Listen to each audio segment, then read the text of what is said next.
Old సిటీలో ముస్లిం సంబంధించిన ఓటర్సే చాలా ఎక్కువ శాతం ఉన్నారు. దాదాపు 70% అంతా ముస్లిం ఓటర్స్ ఉన్నారు. అసలు ముస్లిం ఓటర్స్కి మీరు ఎలాంటి హామీ ఇచ్చి ఓట్లు అడుగుతారు? అసలు మీకు ముస్లిమ్స్ ఓట్లు పడతాయని చెప్పి మీకు నమ్మకం ఉందా? హైదరాబాద్లో బీఆర్ఎస్ సంబంధించిన క్యాడరే లేదు. కేవలం మీ నియోజకవర్గం అంటే గోషామల్ సంబంధించిన మీరు స్థాపించుకున్న వారికి మాత్రమే క్యాడర్ ఉంది.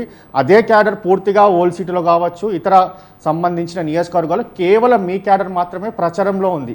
అయితే అక్కడ మిగతా సంబంధించిన నియోజకవర్గంలో ఏ ఒక్క బీఆర్ఎస్ సంబంధించిన కార్యకర్త కూడా మీరు ప్రచారం చేస్తున్నప్పుడు కూడా సహకరించడం లేదు, రావడం లేదని చెప్పి ప్రధానంగా వినిపిస్తుంది. దానిపైన మీరేమంటారు? సూటిగా చెప్పండి, ఉందా లేదా క్యాడర్? అసలు క్యాడర్ లేదంటున్నారు. క్యాడర్ను ఒక్కసారి పక్కకు పెట్టండి.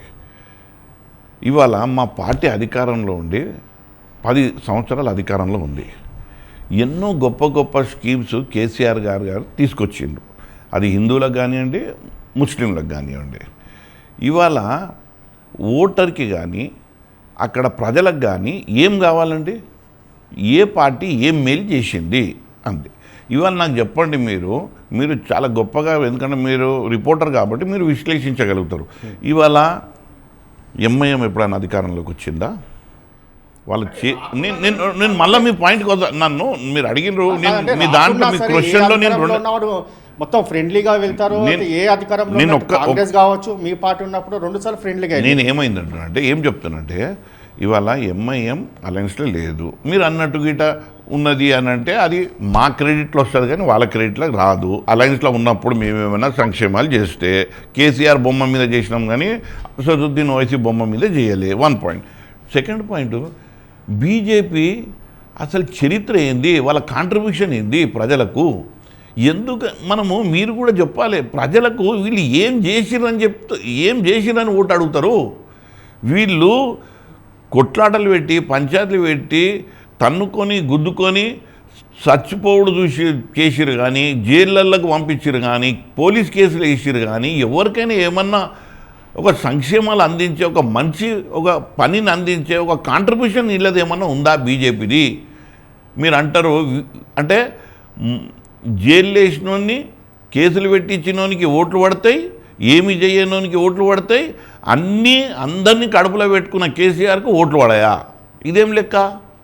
10 సంవత్సరాల అధికారంలో ఉండి 10 సంవత్సరాల నుంచి ప్రజలను, ఇటు హిందువులను కానీ ముస్లింలను కానీ ఎంతో గొప్పగా చూసాడు కేసీఆర్ గారు. నేను ఈ సందర్భంగా ఒక్క మాట చెప్తాను, నేను అది హిందీలో చెప్తా, నేను ఇది రికార్డ్ కాండి. వాజ్పేయి గారు గొప్ప నాయకుడు. ఆయనకు హిందువులన్నా ముస్లింలన్నా అట్లాంటి ఎప్పుడు చూడలే. ఆయన ఒక మాట అన్నాడు. ఏమన్నాడు ఆయన? రాజా రాజ్ ధర్म का पालन करना, राजा राज धर्म का पालन करना, प्रजा प्रजा में भेद नहीं देखना, ना जन्म के आधार पर, ना जाति के आधार पर, ना సాంప్రదాయకత के आधार पर. రాజు అన్న శాసకుడు అన్నాడు ఎట్లా ఉండాలి అని అంటే ఇవన్నీ ప్రజల భేదాలు చూడొద్దు. విన్నారా? బాబాసాహెబ్ అంబేద్కర్ కూడా అదే చెప్పిండు. మరి మీరు ఒక్క మాట గుండె మీద చేసుకొని చెప్పండి, దేశంలో కేసీఆర్ అది 100కి 100 పాలు పాటించిండా లేదా? నేను అది చెప్పండి. అట్లాంటి నాయకునికి నాదేందండి? నేను నా నాయకత్వం మీకు తెలియదు. ఎందుకంటే నేను విద్యార్థి దశ నుంచి వచ్చిన, నేను ఎక్కడ పోతే అక్కడ నేను నాయకులను సృష్టించుకుంటా, కార్యకర్తలను సృష్టించుకుంటా. అదే నా బలం. గోషామల్లో కానీ ఇప్పుడు మీరు అడుగుతున్నారు కానీ మేము దేనికైనా వ్యూహం ఉంటుంది. మా సార్ మాకు అదే చెప్పిండు. మేము ఇప్పుడు మేము ఓపెన్ అవుతున్నాం. మేము ఆల్రెడీ గ్రౌండ్ వర్క్ మేము చేసినాం. మీకు ఒక్కటి ఏమనిపిస్తుంది అంటే, నిజంగా మంచి మేధావులు కానీ ఈ యొక్క ఉన్నది కదా ఈ మీడియా, ఈ యొక్క యూట్యూబ్, మనం చెప్తాము వాస్తవం మాట్లాడుకున్నామంటాం కానీ మళ్ళీ మీడియా ఇన్ఫ్లుయెన్స్ ఉండే ఉంటుంది. ఇప్పుడు మీకు అలాంటి ఇన్ఫ్లుయెన్స్కు మీరు గురైనరు. నేను వేరే ఆ క్యాండిడేట్ యొక్క ఇన్ఫ్లుయెన్స్ అక్కడ మీకు కనబడుతుంది. మాది ఇప్పుడు మీ ఆఫీస్ నుంచి ఫోన్ వస్తేనే వచ్చిన నేను మీకు అడగలే ఇది కార్యక్రమం నన్ను తీసుకోండి, కెమెరా నిల్చోండి, మాట్లాడని అనలే. మీరు ఒక ప్రోగ్రామ్ చేస్తున్నారు, నాకు ఒక ఇన్విటేషన్ వచ్చింది మొన్న. నిన్న నాకు బిజీ ఉన్నా, నామినేషన్ ఇలా వస్తాను, ఇస్తున్నాను, గింతేనా?